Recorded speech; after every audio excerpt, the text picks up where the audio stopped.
বন্ধুরা, আমি সীমা। আশা করি আপনারা সবাই ভালো আছেন, সুস্থ আছেন এবং সেফ আছেন।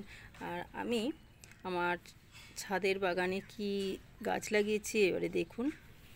এগুলো হচ্ছে ধনেপাতা। আমি বীজ এনে ভিজিয়ে রেখেছিলাম, তারপরে ছড়িয়ে দিয়েছি। সব 2 পাতা, কোনোটা 3 পাতা করে বেরিয়েছে।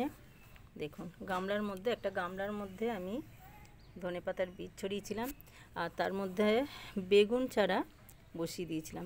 বেগুন চারাগুলো ধরে গেছে দেখুন। আর এইখানে করলার বীজ দিয়েছিলাম, করলা গাছ বেরিয়েছে।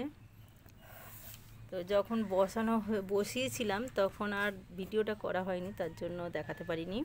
তো নেক্সট ভিডিওয়ে কিভাবে আমি বীজ বসাই সেগুলো দেখাবো, মাটি কীভাবে তৈরি করি সেগুলো দেখাবো। আর দেখুন কত ধনেপাতা গাছ বেরিয়েছে। এখন সবে 2 পাতা, কোনোটা 3 পাতা। এই যে এটা যেমন 3 পাতা হয়েছে, এরকম হয়েছে। আর এইখানটায় লঙ্কার চারা বেরিয়েছে। লঙ্কার চারাগুলো বেশিরভাগ 3 পাতা করেই হয়ে গেছে। আর এই লঙ্কার চারাগুলো, এগুলো কিন্তু বীজ দোকান থেকে আমি কিনিনি। এর বীজগুলো আমি যে শুকনো লঙ্কা কেনা হয় বাজার থেকে রান্নার জন্য, সেই ভালো জাতের শুকনো লঙ্কার বীজ বার করে নিয়েছিলাম।